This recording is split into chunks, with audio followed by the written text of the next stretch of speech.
I may just have been a bit too ambitious and pushed the car a little bit too far. 35 kilometers of range remaining, 44 kilometers to go. Will we make it? I don't know, but if we do, this is going to be a new record. Today we are putting the new Audi Q6 E-Tron Quattro through one of the hardest tests we do here on the channel. The long trip test is a test designed to push EVs to their limit, and one of the goals of the test is to complete the 610 kilometer, almost 400 mile route with the shortest charging time possible. The previous record was set a few months ago in the Audi SQ6 e-tron, so today's big question is, will I be able to push the Q6 e-tron Quattro even harder and set a better time?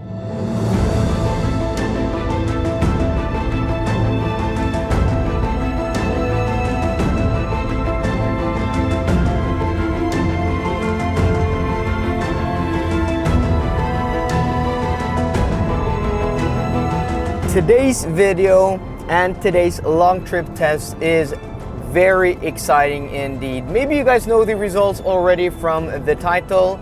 I'm not sure what's going to happen today, but if it goes well, yeah, there's no doubt that this car is possibly going to set a new record. If everything goes perfect, it is. Like, there's no doubt in my mind, because the previous record setter of this test was the SQ6 e-tron, and as I showed in the last video with my range test, this car is a little bit more efficient than that.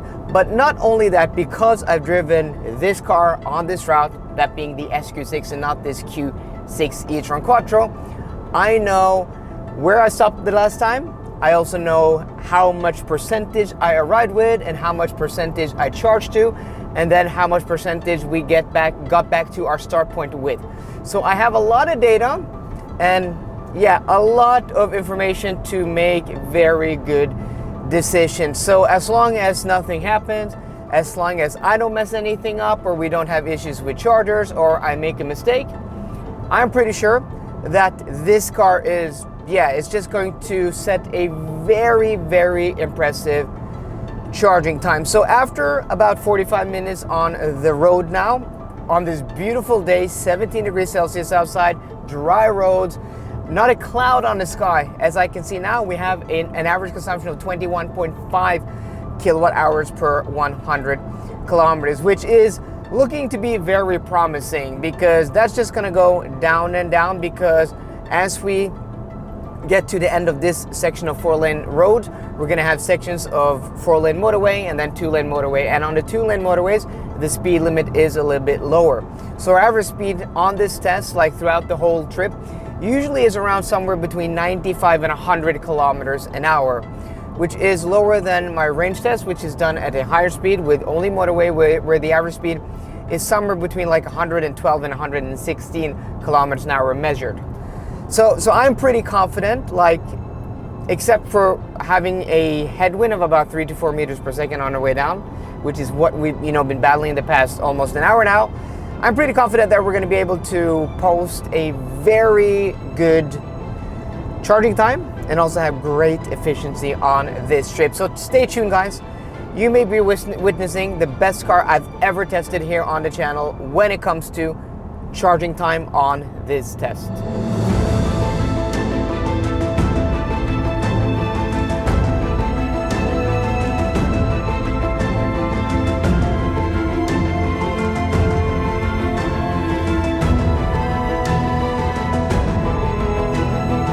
We had to sit through a little bit of traffic, but we are now here in Kristiansand. So we only lost like 2 kilometers an hour in average speed, sitting through like 5-6 minutes of traffic. But we are here, and guys, I'm going to turn around the camera now, because this is really, really promising. And again, if something doesn't happen, yeah, this is going to be a new record. Look at this, guys. We're here with 39% stated charge. When we did this with the SQ6 e-tron, we are right here with 36% stated charge, so 3% more we're here with, and that means hopefully we'll be able to reach the chargers in Brokelandsheia, the Ionity chargers, with 3% more than we did last time. And also the average consumption, 19.7 kilowatt hours per 100 kilometers, which is a lot lower than with the SQ6 E-Tron.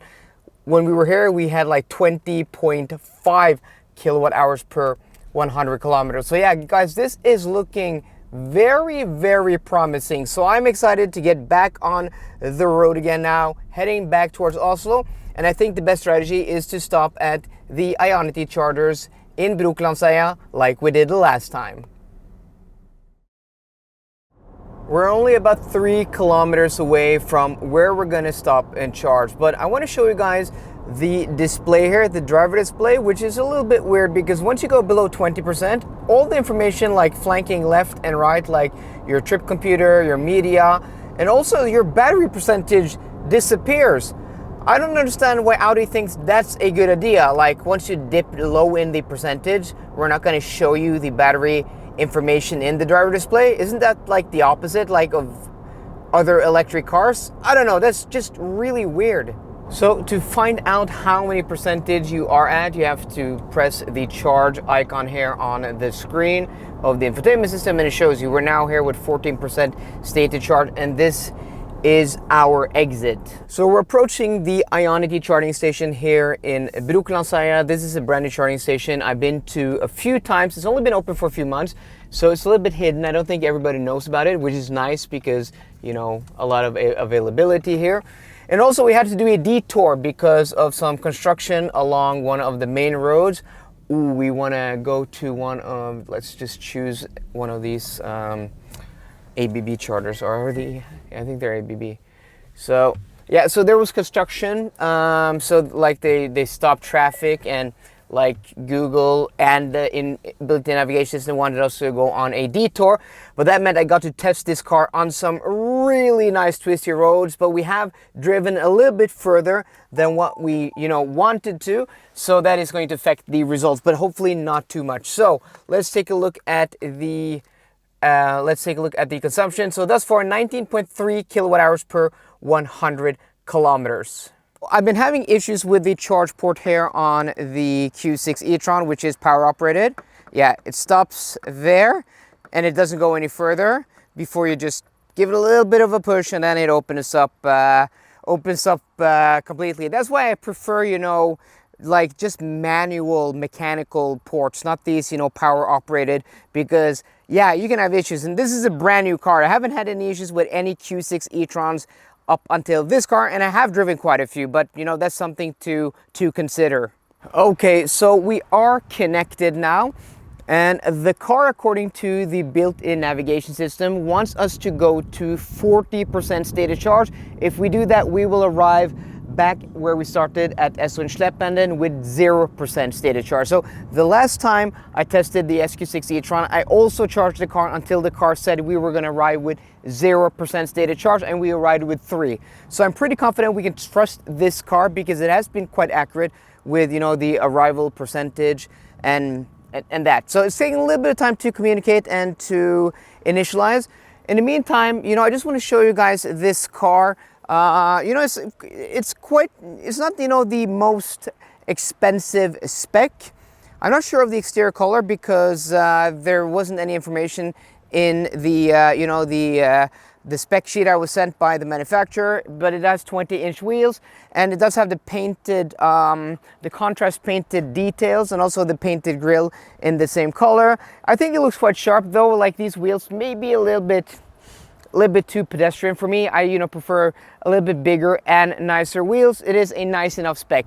This does have the S-line interior with the cloth sport seats, and I think that has a beautiful fabric. I really like this fabric here on the dashboard. Yeah, I really like leathers, but I would actually just spec this if I was on a budget, or like if I wanted something a little bit different. So it is really nice. So let's go over and see if the charging has started, and it has. So the car's saying 17% state of charge. We arrived here with 14, right? So we're already 3% and getting 275 kilowatts. That is pretty insane. We have to go to 40%. So this is not going to take a long time. This is going to take this is going to be really, really quick, the charging session of this car. And I'm pretty sure even with that Detour, because we ride here with 14%, the car estimated 15% if we went on the main road, but because we took that Detour, you know, we are right here with a little bit less, and we're already 20% stated charge now. We're not seeing the peak of 283 I saw with that SU6. We're seeing 275, which is still 5 kilowatts over the claim peak charging speed, so I'm not complaining. But what's really nice, what I want to talk about with this car is that, you know, I got to take it on these twisty roads, right? And this car is built on the PPE platform, which is a collaboration between Porsche and Audi. So the story is basically Porsche have developed this platform for Volkswagen Group, and then Audi are allowed to use it. And that really shines through, because when I drove this car on some twisty roads, and even though this, you know, is just a quite base spec, this has the sport suspension, but it doesn't have any adaptive dampers or any air suspension. It only has the 20-inch wheels. This car is a pleasure to drive on twisty roads. Great body control, really nice and precise steering, and lively steering. There's even feel in the steering, even though when you push it a little bit, it does feel a little bit artificial, kind of a little bit of strange sensation. But actually, after driving this car for a week and then the Polestar 4 last week, both on 20-inch wheels with standard suspension, I prefer this a lot. This is a lot tighter to drive and really shines through with that Polestar, which was really interesting, because with that Polestar, which is based on the Zeekr 001, which is, you know, a Chinese manufactured and developed car on Geely's SEA platform, it really shines through that that's inherently a Chinese developed car on a different platform, where Polestar have tried to hone it. We're already at 27% stated charge. Where Polestar have tried to hone it, while this is a platform and a car developed by Porsche, where Audi have, you know, dialed it a little bit back because of the body control, just all of the controls, like the throttle, the brake, the one pedal calibration, the steering, and just how the car behaves. It's so Porsche. And I would know, because I've dailied a Porsche Taycan for 2.5 years. That's my private vehicle. I've done almost 45,000 kilometers with that car. So I have a lot of experience. And one of the things I love about my Porsche is just how in tune you get with that car. You get into a flow with that car. And I can say the same thing with this. And that is inherently a Porsche thing. But also the Polestar 3 and the Polestar 2 have given me that feeling. So the Polestar 4, I'm a little bit disappointed, the spec I drove, because I'm not getting that from that car. So this is really, really impressive. I don't think I'm going to do a full review with this car. I've driven, you know, these on multiple occasions, and I already really like, you know, the Audi Q6 e-tron, but I'm really surprised how much I was going to like this one, this base spec on 20-inch wheels. Yes, it has a sport suspension, but it doesn't have, you know, very sporty wheels. It doesn't, you know, have sporty performance. It's just, you know, compared to the Q8 e-tron, this is a very different beast. And the more I drive this, the more I like it. You know, I love the SQ6 e-tron, but that is very expensive. This is a lot cheaper, and I'm so surprised that I'm liking this car as much as I am, even in this base spec. Like, it is awesome. So guys, check this out. I wanted to, you know, share all of this on camera because I didn't want to cut. I want to do everything as one take. Maybe gonna, you know, give you guys a little bit of a B-roll, but you can see we're still at 253 kilowatts.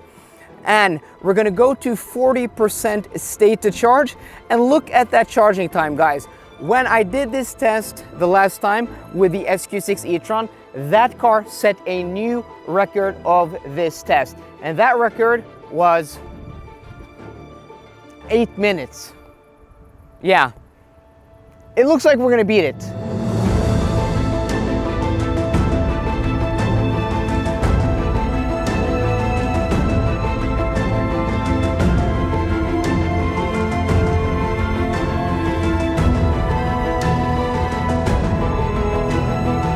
Welcome back, guys, to where we started this long trip test earlier today. A little more than 7 hours ago, I set off from this exact location with a full charge of battery. And we arrived here with a massive 1% state to charge and 3 kilometers of range left. That's more like it. You guys who have been following the channel for a while know that I love to push these EVs to the limit, because that's what we do here in this test. And once in about almost 80 of these long trip tests, I've been stranded. And that was, yeah, with a Jaguar I-Pace a few years ago. Usually you can trust, you know, the GOMs, the gasometers in these cars, and the trip data and the estimated range from that gasometer, or GOM or GOM, however you want to pronounce it. And that's what I did today. But I don't only trust it. I'm, you know, use the data from the battery pack size, like the official usable capacity, and then I do the calculations. And I also always subtract 3% for heat and discharging losses. So a battery will have a different discharging loss because of the internal resistance at 100% and at 10% or at 5%. So usually from 100 to around 30%, the discharge rate is about the same. So the internal resistance, so the, you know, charge that is lost from just discharging, and then it increases as you go below 30%. So usually it is very low, like 0.5% or 0.3%, you know, depending on the battery chemistry, and then it rises quite substantially, but it's never much. Like, you can use my calculations, you know, having that 3% loss for charging, discharging, and heat loss usually, you know, does the job. So I digress. So we arrived here, as said, with 1% stated charge. Average consumption ended at 19.1 kilowatt hours per 100 kilometers, which is actually pretty good. That is a lot lower than I was expecting. And even on our way back, it was 18.7. So halfway to trip. So, you know, the wind map was pretty accurate today. I checked it multiple times just to be sure that, you know, I wasn't making a mistake.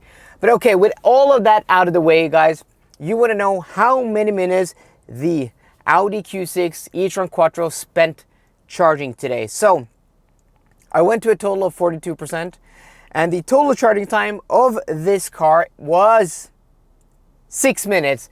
6 minutes. That is a new record, and that is 2 minutes less than the old record, which is the Audi SQ6 e-tron. And that is amazing. That is, anything under 10 minutes is great. I mean, that's amazing. But 6 minutes, yeah, that is, I mean, 6 minutes. At the Ionity charging station, there wasn't a, you know, gas station close, so I can't go to the toilet. Like, I have to walk maybe 200 meters. And 6 minutes isn't enough to go to the toilet and back again. Like, you're not gonna make it. 6 minutes isn't enough if I stopped at a charger, you know, right at a gas station, to go in, go to the toilet, buy a hot dog, eat the hot dog, and buy a soda and go back again. I did that twice today, off camera, because I was anticipating that I wouldn't have enough time connected to a charger. And at that point where you're going a trip that's more than 600 kilometers, like according to the car, we did 618. We even did a little bit of a detour, as I said earlier today. Going a trip that is 600 kilometers over 7 hours, you're going to stop. Like 99% of people are going to stop. Maybe you're one of those, you know, long distance warriors who you don't use the toilet, you don't buy beverages, you don't eat. But I think the majority of people stop. And if the charging time is shorter than going into the toilet and back again, yeah, I don't really see the point of, you know, not going for an EV. Like, there's nothing to be frightened about. So this car, good efficiency, meaning good range. Like, just the range out of this consumption is almost 500 kilometers, which is great in the real world. But that charging speed is just amazing. We went from 14 to 42% in 6 minutes. Yeah, I'm impressed by this car. I'm really impressed by this car. But what makes me even more hyped is that this platform is the exact same platform for the new Audi A6 e-tron. And that's going to be had in a Sportback, and it's going to be lower, and it's going to be more efficient. That car is just going to, you know, set this test on fire. So guys, let me know what you think about the new Q6 e-tron in today's long trip test. Are you impressed? I mean, if you aren't, let me know down below, because I don't get it if you're not impressed, because this is super, super impressive. So I hope you enjoyed today's video. If you did, please drop me a thumbs up down below. And for more car content, as always, please subscribe. See you guys later and goodbye.